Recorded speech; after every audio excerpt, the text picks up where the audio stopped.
so that perhaps next time you're either watching comedy or reading something, your own enjoyment of the whole thing is enhanced. So if anybody thinks this is full of jokes, you can leave, okay? So here's what I do, and the cartoons that I co-create with Ajit Nainan, I write the ideas, and he illustrates them. These come out in the Times of India.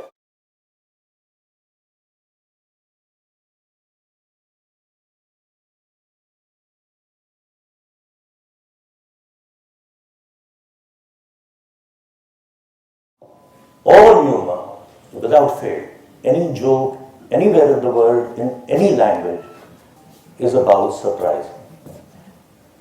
If you don't have surprise, there's no humor.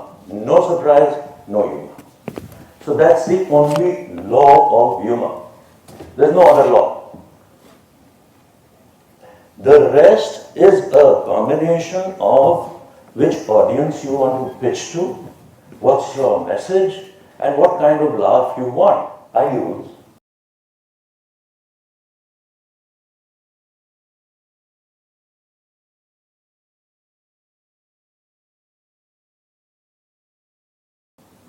things like observational humor.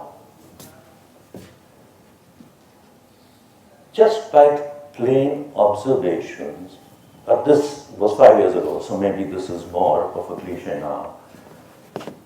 The reader, he has something like, oh yeah, I also noticed it. It never came to mind. That appeals to people because you can relate to it. And it's something that somebody has shown you something, and it's something that's obvious. It's just that I'm moving around in the spotlight and I just showed something and says, oh yeah, it was there all along.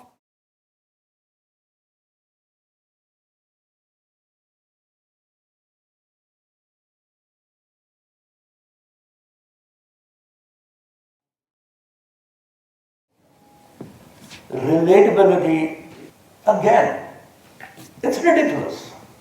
That Domino's pizza guy can reach in 30 minutes. And if you're in traffic, it's impossible to go from one place to the other. That is getting across. So effectively think of it like this. I've got a thought that I want to say. If I say it directly, it'll get brushed aside. So I'm trying to package it, get your attention, with that attention, making you smile, making the reader smile, it gets across and the message blows up in his head. If I say it directly, it won't be funny. And he won't remember it and he won't smile. It is subtle, it is subconscious. That is the attempt. You don't succeed every time, but that's the basic principle. Smile memorable. A lot of people can make a lot of people smile. You tickle something and he smiles. Somebody slips on a banana peel, he smiles. But what makes a smile memorable?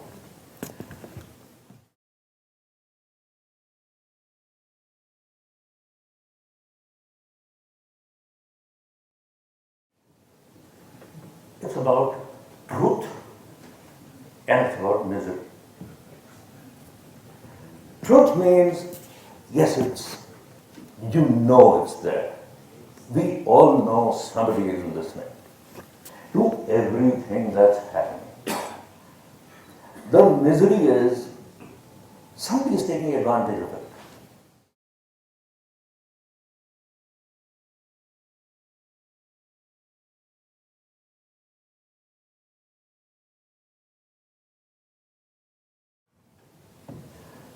Punching up means it's good to have an enemy. In this case, the enemy is the kids. Now, everybody is at times just sick of their kids. They won't do what you want them to do, they won't listen, and sometimes, it's got to be serious. Come on, it's important. Now, sometimes, in this one, for example, he says, I got this tool, I got the buggers. Punching up to the enemy has been very effective throughout the history of humor.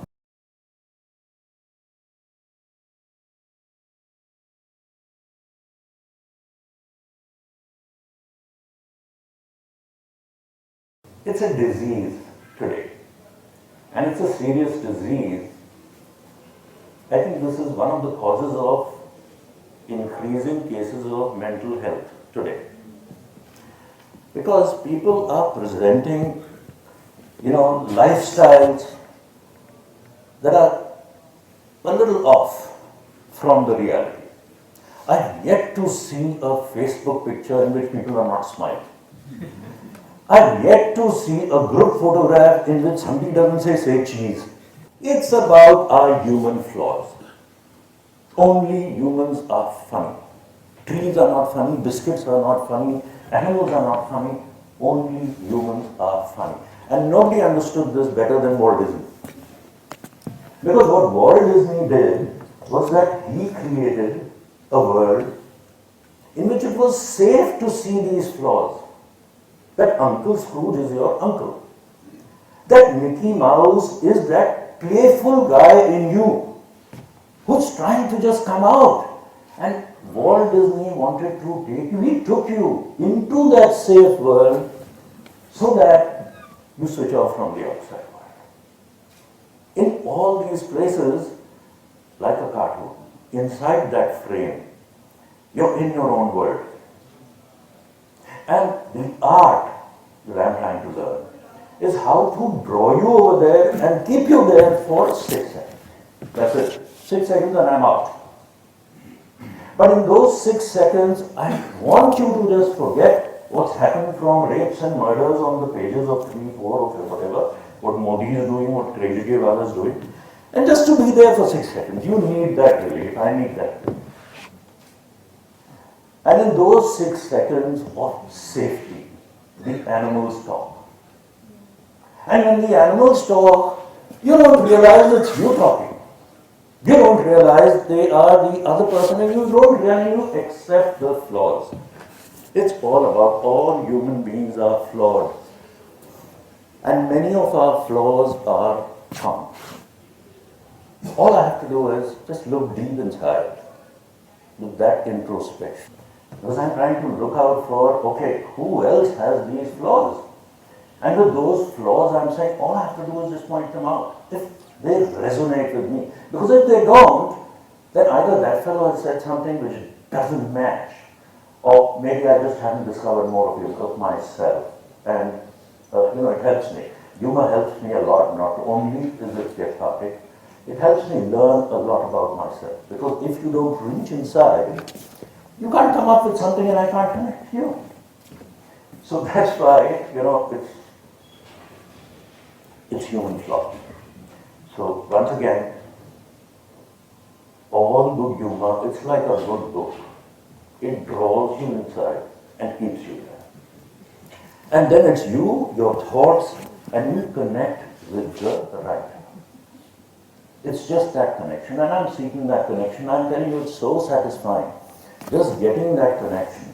Often I feel that, come on, I wish the reader was sitting right in front. I wish I could just talk to him. I wish I could observe his facial expression. I wish I could just understand what's going on in his head. Unfortunately, you can't do it with the newspaper, but I still do it. Because if I'm flying and somebody is reading the newspaper, I'm always looking like this. Ab mera page aaya, ab mera page aaya, ab mera page aaya. Let me see. When he catches that, kya kata? Nobody ever reads this stuff.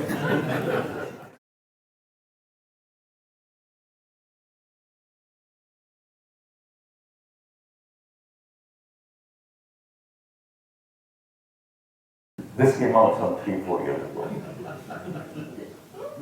Now, subtext, I believe every cartoon or any message should have subtext. The subtext means, and this is 3 years ago, it's a unique point of view. At that time I thought it was unique. I want to get that unique point of view across. And that unique point of view was very clear. What the hell is happening, man? You wake up in the morning, somebody says good morning, and literally somebody else says good morning to you too. And there are 40 people in the group.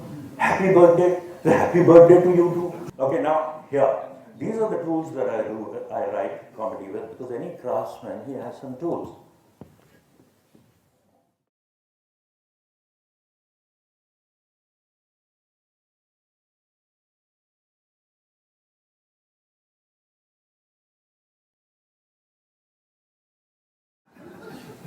The tool here is very simple.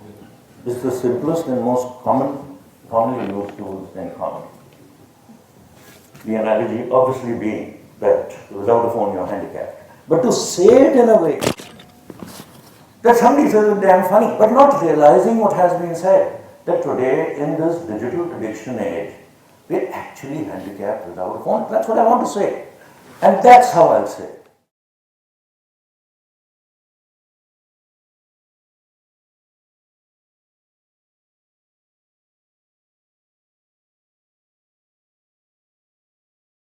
All know these characters. My job is to just point them out.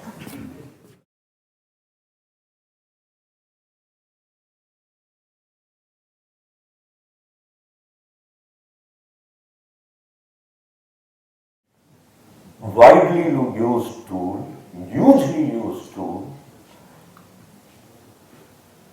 What I'm exaggerating, like in any meeting, something serious is being discussed and somebody's phone will ring off. Thanks, nobody's phone rang just now.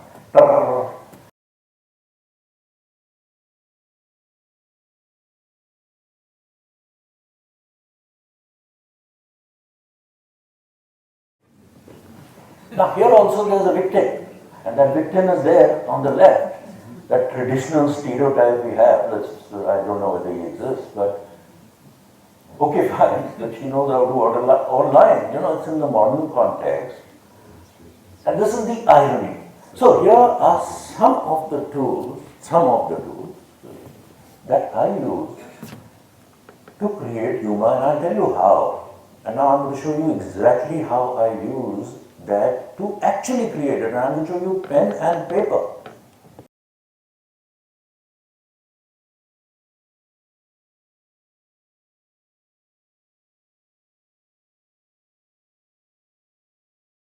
So the first thing I look for is what's the pain and what's the misery. Yes, I checked. Sorry, the checklist is crossed. Pain and misery. The truth is there is a to-do list and there is misery. Exaggerated. So to-do list, I looked up Google and I said, what are the major events in a person's life? And I came up with these 6 answers. I also wrote it down. Google, major events in a person's life. Death, birth, wedding, divorce, own marriage, having a child, funeral. Most major events. So I came up with finally, there's a maternity ward.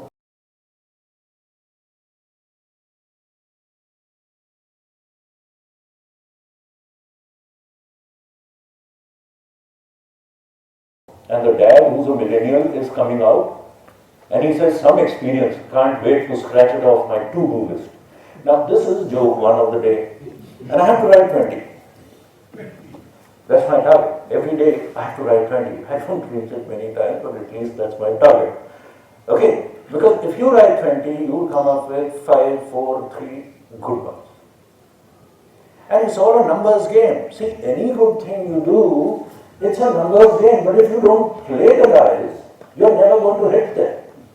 So you have to keep writing. And to do that, you have to get yourself in a playful mood. So then I started playing around with analogy. In analogy, okay, let's go on to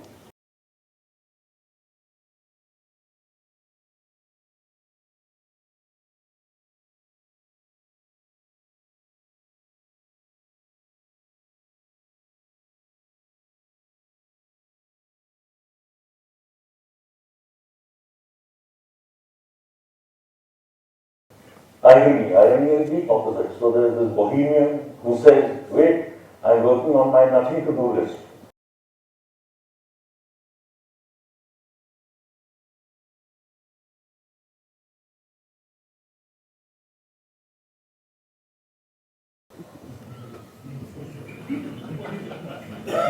So then match that. So basically what I'm doing is I'm taking each tool and saying, can I write something using this tool?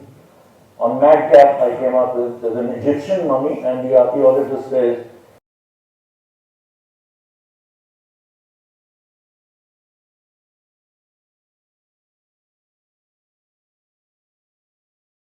He looks at the tape and he says, oh, it's his unfinished to-do list. I think that's funny and I think I'll use it. So this is how things proceed.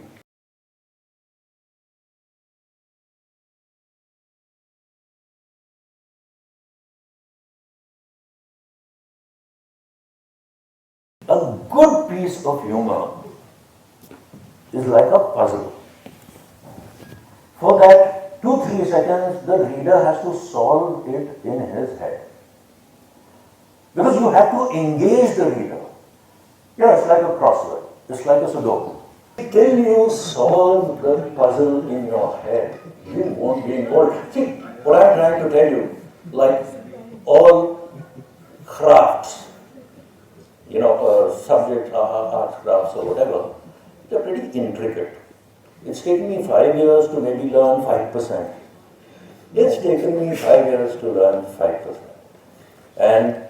But what I've learned in this is that there are so many little pieces, but it comes down to the same thing. It's less about the message, it's less about the craft, it's less about the humor. 90% is about the reader. You have to be able to understand the reader's mind. That same joke which works over here will not work in other places, with other people. Now can I communicate that to you and to tell you, yaar, mere ko bhi ho raha hai? That's all I want to do. Later, if I can do it in a funny way, the funny way is, so can you understand what's happening? How the message is going from this feeling, packaged it in a black box and exploding in your head. That's what I need to do. And that's my craft. It's literally a statement. A humorist just puts down a statement. And yes, I have basically practiced my craft. And with that craft, I can do it slightly better than the other person. And I have to do it in a way that grabs your attention. Now my big issue is, which is a big issue for all of us, how to stop and avoid becoming irrelevant. So I do a lot of hard work early in the morning. I've taken a lot of private tuition online, some very expensive private tuition also, some good humorists in the US. Read a lot of books, theory of comedies, and I keep looking out for trends. Read a lot, whether it's New York Times, New Yorker, cartoons or whatever, and try and see not only why are they good, but who are they appealing to. So you try to find a mind map of yourself, of the world, and that is what it means to not become irrelevant. If you can relate to the world, you don't need to do anything, but you need to be able to see if something is happening, okay, where does this fit in? Thank you.